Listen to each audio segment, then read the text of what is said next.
Qual o fim do mandamento? Por que devemos zelar pela sã doutrina? Qual o ponto de equilíbrio da sã doutrina? Olá, meus irmãos, sejam todos bem-vindos ao canal Teologia Simplificada. Eu sou o pastor Evandro Oliveira e estamos aqui para dar prosseguimento ao quarto trimestre de 2021. Lições bíblicas dos adultos. Estamos estudando sobre o apóstolo Paulo, lições da vida e ministério do apóstolo dos gentios para a igreja de Cristo. Lição de número 11. O zelo do apóstolo Paulo pela sã doutrina. Qual o fim do mandamento? Por que devemos zelar pela sã doutrina? Qual o ponto de equilíbrio da sã doutrina? Olá, meus irmãos, sejam todos bem-vindos ao canal Teologia Simplificada. Eu sou o pastor Evandro Oliveira e estamos aqui para dar prosseguimento ao quarto trimestre de 2021. Lições Bíblicas Revistas dos Adultos. Estamos estudando sobre o apóstolo Paulo, lições da vida e ministério do apóstolo dos gentios para a igreja de Cristo. Nós chegamos agora à lição de número 11, cujo tema é o zelo do apóstolo Paulo pela sã doutrina. As outras lições anteriores se encontram agrupadas em playlist para facilitar a sua consulta. A você que nos tem acompanhado, muito bem-vindo mais uma aula. E a você que chegou agora, é muito bem-vindo também. E olhe, meus queridos irmãos, no primeiro trimestre de 2022, estaremos estudando sobre a supremacia das Escrituras. O comentarista será o pastor Douglas Batista. Vamos ao cabeçalho da nossa lição. Lição de número 11. O assunto é o zelo do apóstolo Paulo pela sã doutrina. O texto áureo diz assim: tem cuidado de ti mesmo e da doutrina. Persevera nestas coisas, porque fazendo isto te salvarás, tanto a ti mesmo como aos que te ouvem. Primeira carta de Paulo a Timóteo, capítulo 4 e versículo 16. A verdade prática diz assim: a Igreja de Cristo é a única instituição divina na terra que preserva e defende a sã doutrina diante dos enganos e males das heresias. Vamos para a leitura bíblica em classe. A leitura bíblica em classe se encontra na primeira carta de Paulo a Timóteo, capítulo 6, versículos 3 até o 6 e versículo 11. E o outro texto é segunda carta de Paulo a Timóteo, capítulo 3, versículos 14 até o versículo de número 17. O objetivo geral é asseverar o zelo pela sã doutrina. Vamos agora para os objetivos específicos. Lembrando aos irmãos que os objetivos específicos referem-se ao que o professor deve atingir em cada tópico. Por exemplo, o objetivo 1 refere-se ao tópico 1 com seus respectivos subtópicos. Então, objetivos específicos primeiro é conceituar e correlacionar ortodoxia e heterodoxia. Nesse primeiro objetivo aqui, nós vamos estar conceituando, meus queridos irmãos, o que é ortodoxia e o que é heterodoxia. O segundo ponto é advertir a respeito da ameaça da corrupção doutrinária. E o terceiro ponto, apresentar a igreja como guardiã da sã doutrina. Qual o fim do mandamento? Por que devemos zelar pela sã doutrina? Qual o ponto de equilíbrio da sã doutrina? O que é ortodoxia? Você sabe o que é heterodoxia? O que Paulo declarou a respeito da igreja?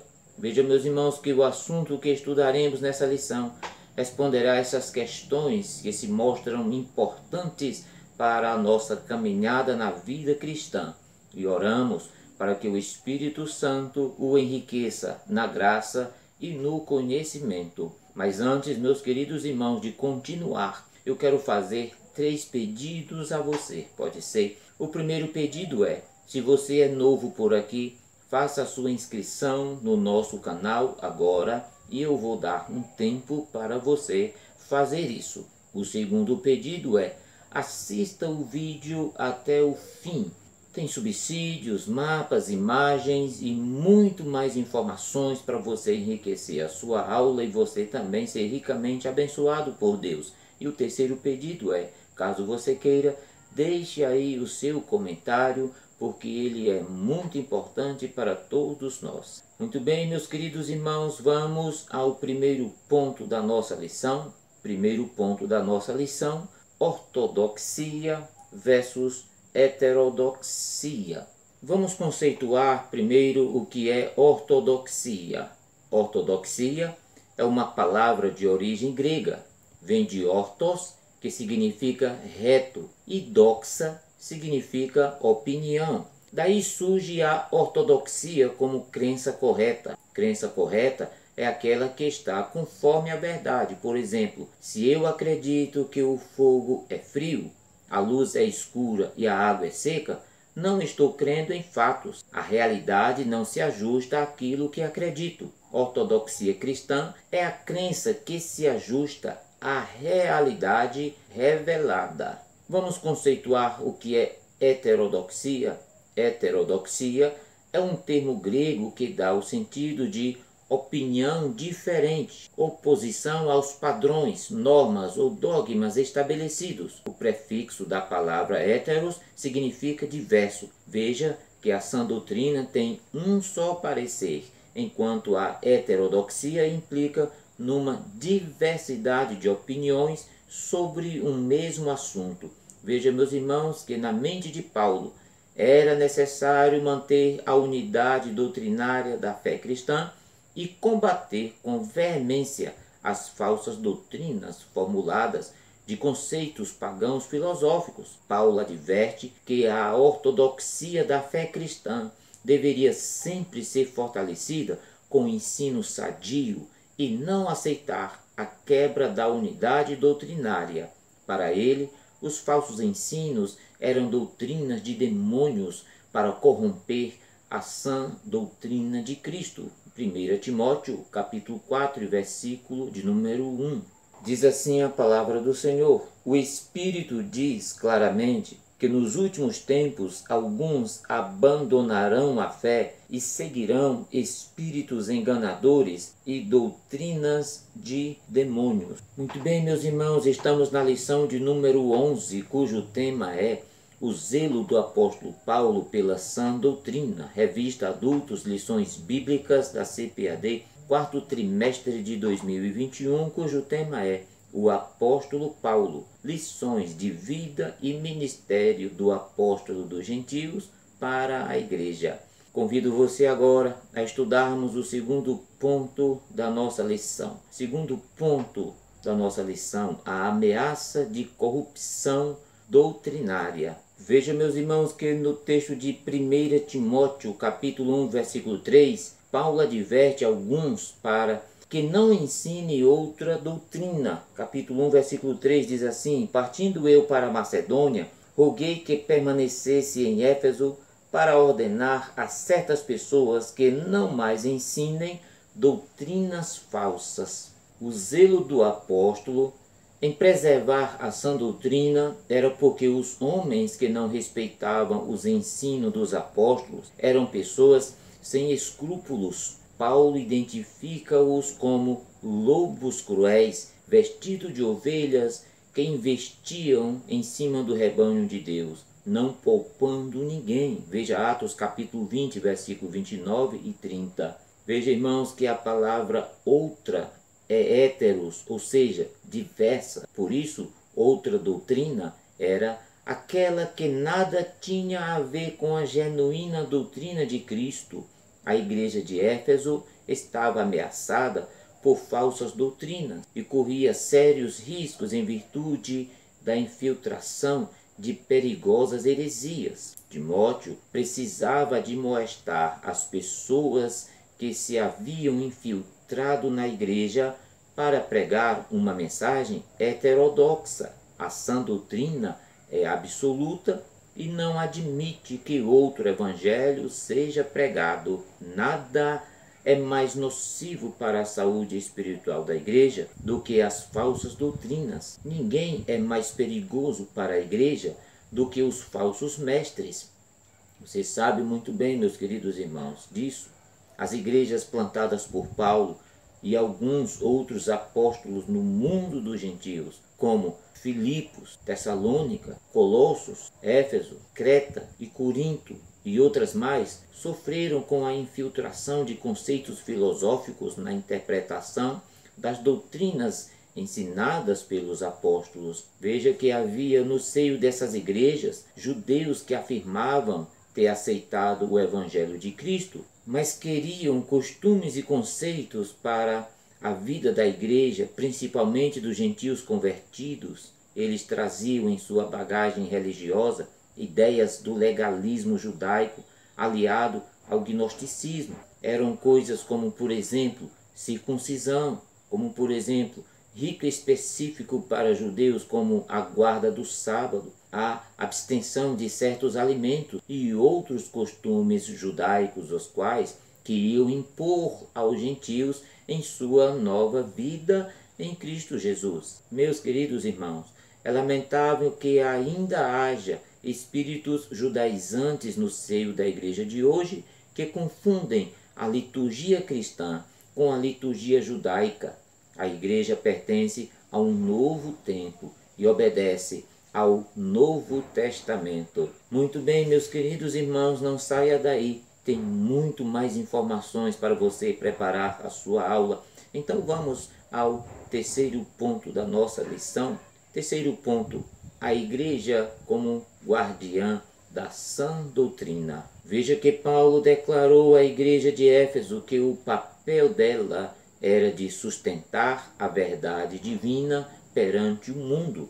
1 Timóteo capítulo 3 e versículo 15, que diz da seguinte forma: mas se eu demorar, saiba como as pessoas devem comportar-se na casa de Deus, que é a igreja do Deus vivo, coluna e fundamento da verdade. Portanto, o comportamento da igreja frente às heresias e doutrinas falsas é o de sustentar a sã doutrina. A igreja é a demonstração viva e santa da verdade do Evangelho. Seu papel é o de sustentar, manter e defender a verdade contra todo erro e oposição intelectual, religiosa e filosófica dos falsos mestres. Qual seria o objetivo de zelar pela sã doutrina? Preservar o amor de um coração puro e de uma fé não fingida. 1 Timóteo capítulo 1, versículo 5. A finalidade da defesa da doutrina é o amor como prática sincera da fé em Cristo. O falso ensino e os falsos mestres geram contenda, dissensões e gangrenas na comunhão. Logo, não há cristianismo ortodoxo sem a prática do amor, de um coração puro e de uma fé não fingida. Veja, meus irmãos, que depois do apóstolo Paulo combater o falso ensino que corrompia o evangelho genuíno, pregado e ensinado pelos apóstolos, apresentou a sua advertência como um mandamento, dizendo: ora, o fim do mandamento é o amor de um coração puro e de uma boa consciência e de uma fé não fingida. 1 Timóteo capítulo 1 e versículo de número 5. Paulo diz a Timóteo que a responsabilidade que lhe está sendo passada não consiste apenas em promover a ortodoxia, mas também no amor que procede de um coração puro, de uma boa consciência e de uma sincera fé. Essas coisas sempre se seguem quando o evangelho da graça de Deus é pregado. Portanto, você pode explicar em sala de aula que o fim do mandamento é o amor. 1 Timóteo capítulo 1, versículo 5. O amor aparece como um instrumento de equilíbrio no combate às falsas doutrinas. Veja, irmãos, que na epístola paulina o combate nunca é contra pessoas, mas contra as ideias que elas representam. O zelo do apóstolo se dá justamente para impedir que o espírito dos falsos mestres se infiltrasse na igreja Nesse caso, o amor, como o fim do mandamento, é o antídoto perfeito. Ora, o amor de um coração puro é um amor que procede de dentro para fora, não se tratando de mero sentimento. Nesse amor, o coração é santificado pelo Espírito Santo, gerando uma pureza interior, pois o coração sujo pelo pecado não pode agir amorosamente. Já um coração limpo diante de Deus recebe e vê as coisas espirituais com transparência. No amor não há lugar para imparcialidade, pois se cultiva uma boa consciência, nem lugar para a simulação, fingimento e hipocrisia, pois se cultiva uma fé não fingida. Do mesmo modo, Paulo ensina a Timóteo que precisamos combater o erro sem magoar as pessoas. A defesa da verdade não pode ocorrer em prejuízo do amor. A verdade precisa ser dita em amor, e o amor precisa acompanhar a ortodoxia. A demonstração precisa brotar de um coração puro, ou seja, a motivação precisa ser certa. Também esse amor precisa fluir de uma fé sem hipocrisia e de uma consciência boa, ou seja, sem a contaminação do pecado. Não se trata aqui, meus irmãos, de uma defesa pessoal, mas da defesa da verdade de Deus. Então, irmãos, podemos dizer nesta lição que a Bíblia, a palavra de Deus, é a fonte genuína para a doutrina cristã. Por isso precisamos ser dedicados, estudiosos das Sagradas Escrituras, a fim de que possamos zelar pela sã doutrina. Levemos em conta que a finalidade dela é o amor, para em Cristo vivermos com um coração puro e uma fé não fingida. A exemplo de Paulo, somos chamados para zelar pelo ensino de Cristo, a fim de edificar a igreja de nosso Senhor e Salvador Jesus Cristo. E assim, meus queridos irmãos, estamos concluindo esta vídeo pré-aula. Muito obrigado pela sua companhia e nos veremos na próxima semana. Que Deus em Cristo te abençoe sempre.